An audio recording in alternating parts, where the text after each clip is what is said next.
Muito boa tarde aos colegas brasileiros.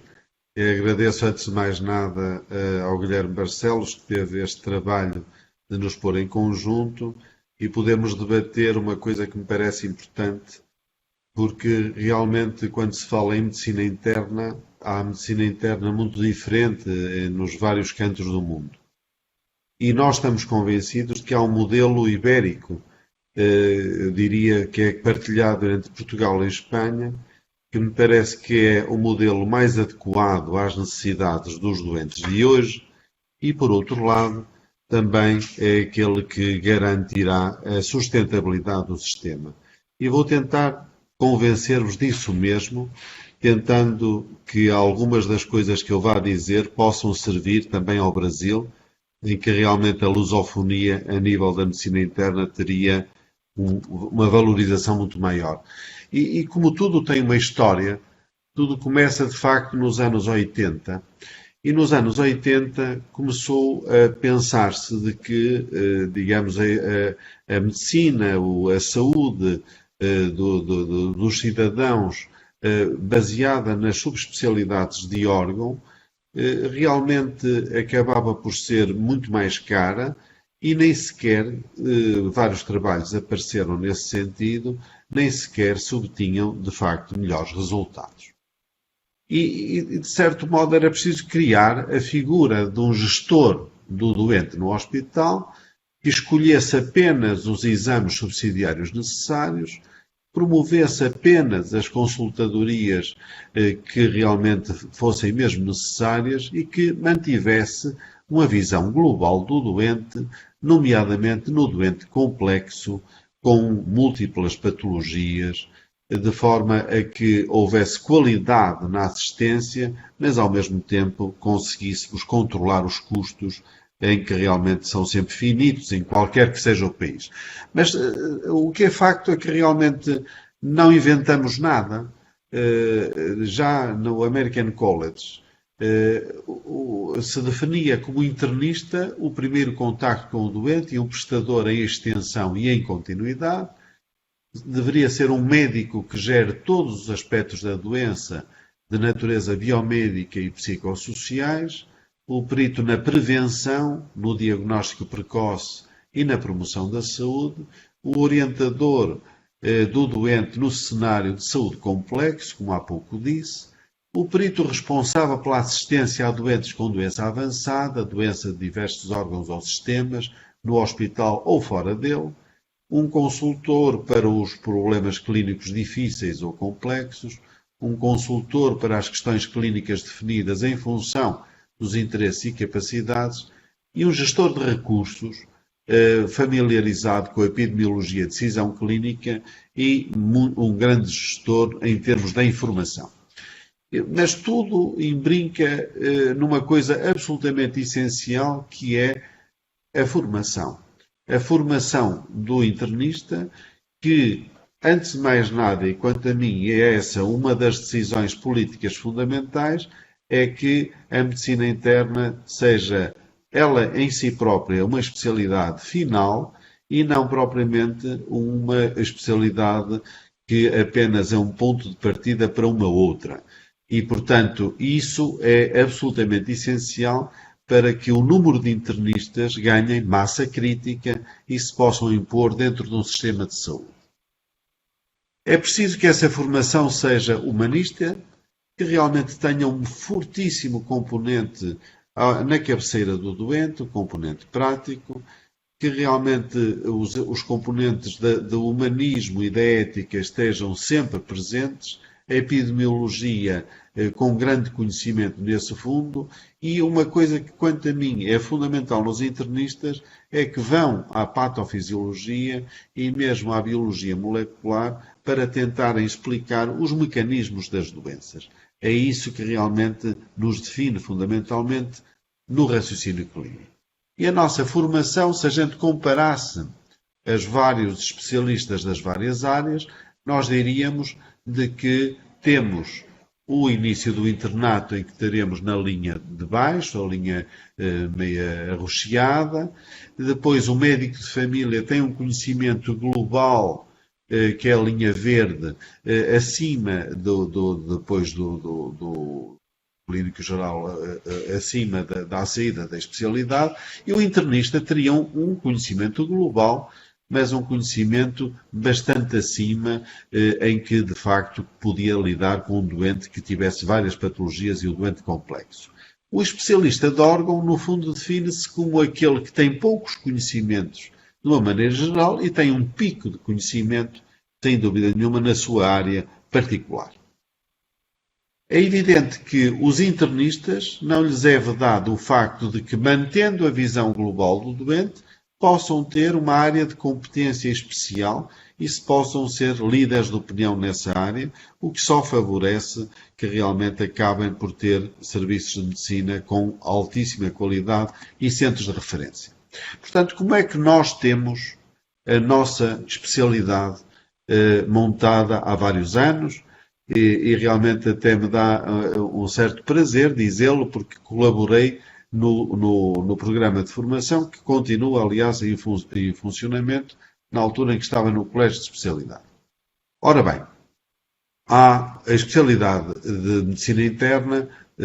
tem um tempo global de 60 meses, 5 anos. Desses 60 meses, 42 meses são necessariamente em enfermarias de medicina interna e há um estágio de cuidados intensivos polivalentes obrigatório de 6 meses e estágios opcionais até 12 meses. Esses estágios opcionais são absolutamente essenciais para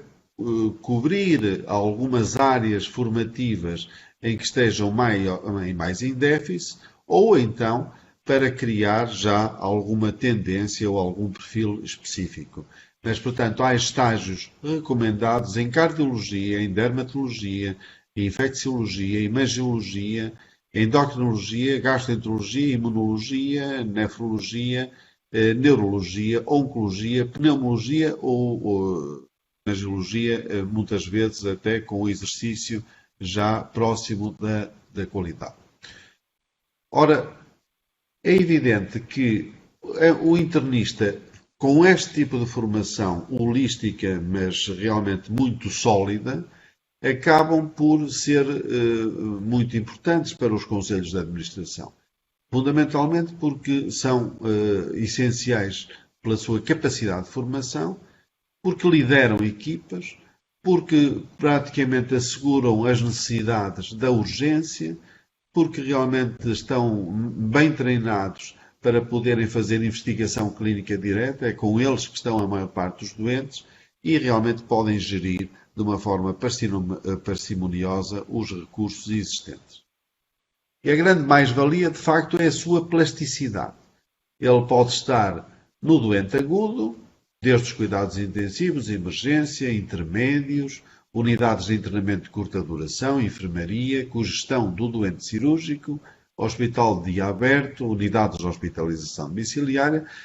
ou no doente crónico, nos cuidados continuados, na consulta externa, no hospital de dia, nas unidades de diagnóstico rápido, nas unidades de ortogeriatria, tratamento integrado do doente crónico, ou nas unidades paliativos e unidades de tratamento do doente crónico complexo, que tem um componente ambulatório cada vez mais relevante.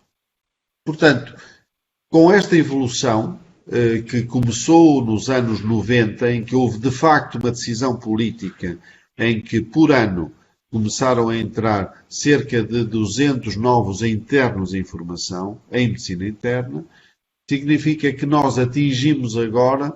os 2.600 especialistas de medicina interna que estão inscritos na Ordem dos Médicos em 2018, portanto agora já serão mais. A maior especialidade no hospital, com cerca de 13%, e que temos cerca de 1.000 internos que estão em formação. Por outro lado, a medicina interna, juntamente com a medicina geral e familiar, digamos, as especialidades generalistas, estão muito equilibradas com todas as especialidades de órgão e realmente, de facto, Portugal, nesse aspecto, está muito bem posicionado, só está ligeiramente ultrapassado pela Irlanda, em que, portanto, as especialidades de órgão e as especialidades generalistas praticamente se equivalem, como realmente se pensa que deve ser um sistema equilibrado. Ao mesmo tempo que se deu esta evolução no sentido da medicina interna e da criação da medicina interna, que foi, mais uma vez digo, uma decisão política muito importante na altura do Ministro da Saúde, Correia de Campos, por volta dos anos 90, 95, criou-se também o hospitalista, mais ou menos em 96, que no fundo tem um perfil que é bastante parecido com aquilo que no fundo são os internistas portugueses. E após 20 anos dessa experiência, há muitos artigos que dizem que realmente a qualidade que os hospitalistas conseguem proporcionar é realmente muito boa e é impressionante o crescimento que realmente os hospitalistas têm tido nos Estados Unidos. Eu agora estive em Barcelona no Congresso da Sociedade Espanhola. Neste momento, eles aqui, neste quadro, correspondiam a cerca de 55 mil, já são 62 mil os hospitalistas nos hospitais dos Estados Unidos e com tendência cada vez mais em crescimento. Os hospitalistas, daquilo que podemos ver na literatura, são mais eficazes na redução da demora média. Verifica-se que há uma redução dos custos, claramente, e os cuidados prestados acabam por ser semelhantes se usarmos um outro sistema baseado nas subespecialidades apenas. O modelo da medicina interna em Portugal acabou por gerar aquilo que nós temos, uma cobertura integral do país, temos 108 serviços de medicina interna e nos dados que temos em 2017 temos 188.307 doentes internados, o que corresponde a 42% das altas médicas e 23% do total do Sistema Nacional de Saúde, e cerca de 4.600.000 episódios de urgência e 81% das insuficiências cardíacas, 80% dos DPOCs, 85% das pneumonias, 82% dos lúpus ou 70% dos AVCs que necessitaram de internamento estão em enfermarias de medicina interna. E 40% dos nossos doentes internados, embora como diagnóstico muitas vezes secundário, têm diabetes e 30% estão fibrilados. Portanto, temos aqui um manancial de investigação clínica muito grande e realmente nós podemos dizer que a medicina interna em Portugal é a pedra basilar do Sistema Nacional de Saúde no hospital. Os serviços têm uma lotação de quase 5.000 camas, no conjunto, 29% do total de hospitalar, e a taxa de ocupação normalmente ultrapassa os 100%. Mas, ao mesmo tempo, é perfeitamente claro que a evolução da especialidade como tal leva ao crescimento da própria sociedade. A Sociedade Portuguesa de Medicina Interna é, neste momento, a maior sociedade científica médica em Portugal, tem cerca de 3.000 sócios, criou uma coisa que é absolutamente essencial, que são os núcleos de estudo, que realmente se dedicam cada um às tais áreas de competência específica e que fazem autênticos líderes de opinião nas áreas respectivas. Neste momento são 21 núcleos de estudo. Temos um conselho honorário que engloba quer os ex-presidentes, quer personalidades distinguidas, e uma coisa que nós introduzimos e que é uma espécie dos nossos Oscars da medicina interna, que são os Prémios Nacionais de Medicina Interna, e a Academia da Medicina Interna, da Sociedade Portuguesa de Medicina Interna, que engloba todos os internistas que estão envolvidos no ensino médico pré- e pós-graduado. Estes são muitos dos núcleos que nós temos, todos eles têm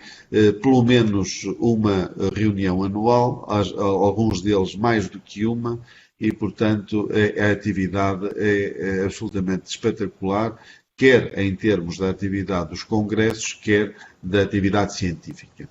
E em 2015 criou-se também uma coisa que foi essencial na evolução dos últimos 5 anos, que tem que ser tem sido prodigiosa da Sociedade Portuguesa de Medicina Interna, que foi a criação do Centro de Formação, que em 2018, no ano passado, foi certificado pela DGERT e, portanto, que tem uma atividade muitíssimo grande. Praticamente todos os fins de semana temos cursos a funcionar, não só presenciais, mas também cursos de e-learning. O crescimento da sociedade, o crescimento da especialidade como tal, leva a que neste momento nós também tenhamos o maior Congresso Médico Nacional, a ombreia com o da Sociedade Portuguesa de Cardiologia, uma vez um, outra vez outro, mas significa de facto que realmente o nosso Congresso Nacional é um grande momento de encontro dos internistas e que nós também temos feito os possíveis por chamar a nós também os médicos de medicina geral e familiar, com os quais achamos que é fundamental haver uma relação próxima para que a saúde dos portugueses seja cada vez melhor e não haja hiatos no tratamento. Há oportunidades claras que favorecem este modelo de medicina interna que nós temos em Portugal. E o primeiro deles, como é evidente, torna-se aqui bem marcado nesta estatística, que é a estatística dos serviços de medicina interna portugueses, do que realmente nós temos nos reportes do Ministério da Saúde, em que vemos que a maior parte são mulheres, de que dos doentes internados, cerca de 76% dos doentes internados têm mais de 70 anos e que têm uma grande complexidade, com o índice Charlson de cerca de 7. De facto, Portugal já tem 2 milhões de velhos. Em 2018 tinha 2 milhões, mas em 2050 já seremos 3,5 milhões. E, portanto, temos que adaptar as respostas do Sistema Nacional de Saúde a esta realidade. Outra coisa é que, se temos uma vida longa, temos doentes crónicos com múltiplas patologias com polifarmácia e, portanto, tem que, mais do que nunca, haver um gestor de tudo isto. Outra das características que existe em Portugal, não conheço exatamente a realidade brasileira, mas conheço a realidade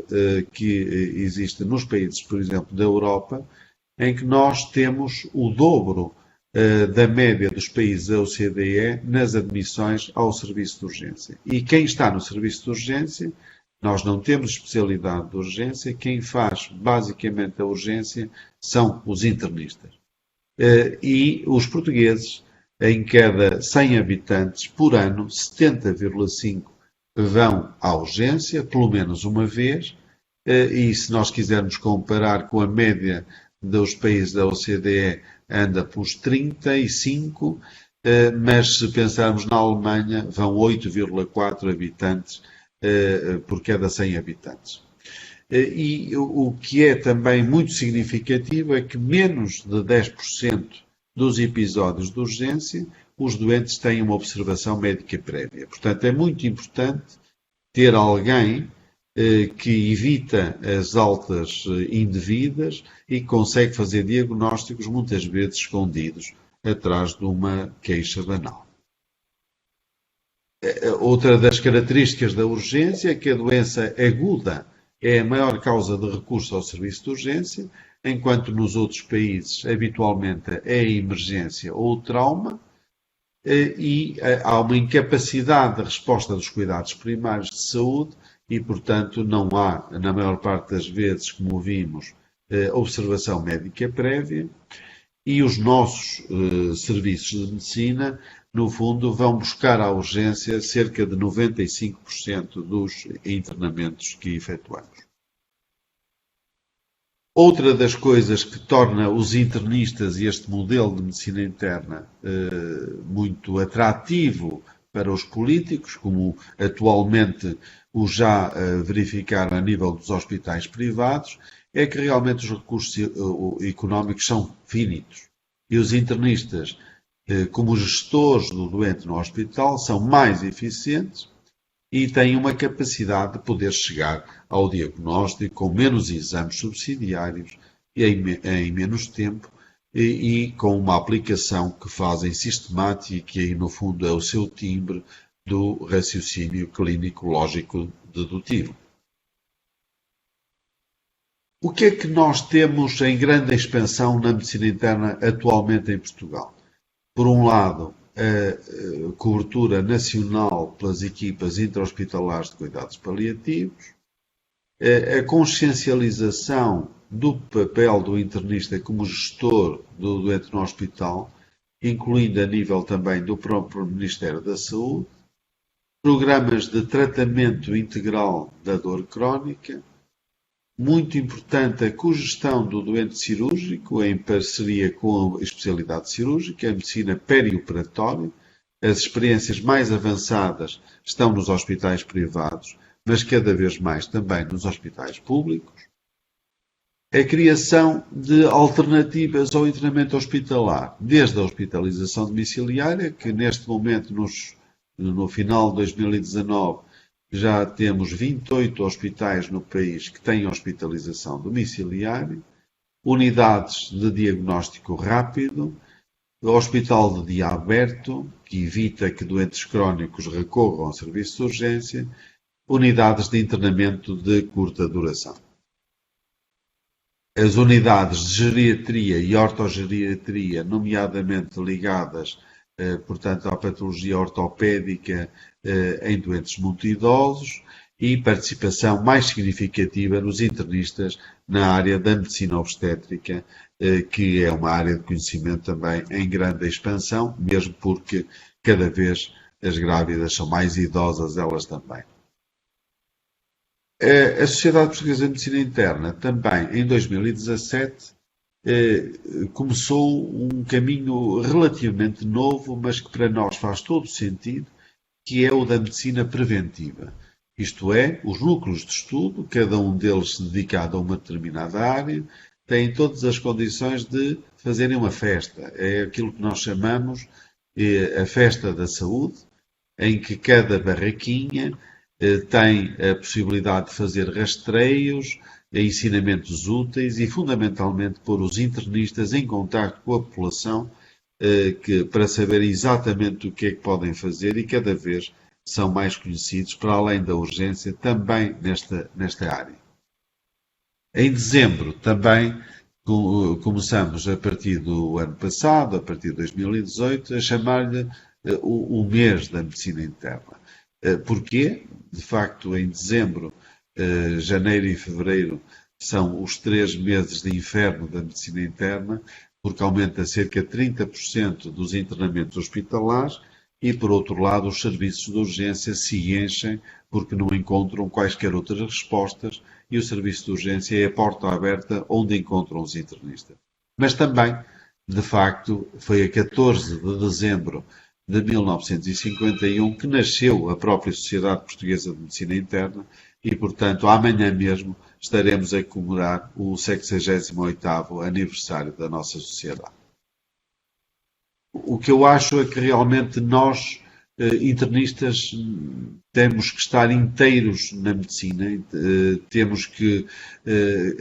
não perder nunca a vontade de saber, mas estou absolutamente convencido de que a medicina interna tem que ser realmente o ponto final da formação, que tem que ser muito sólida para ser eficiente, mas não pode ser um ponto de partida para outra coisa. E isso é essencial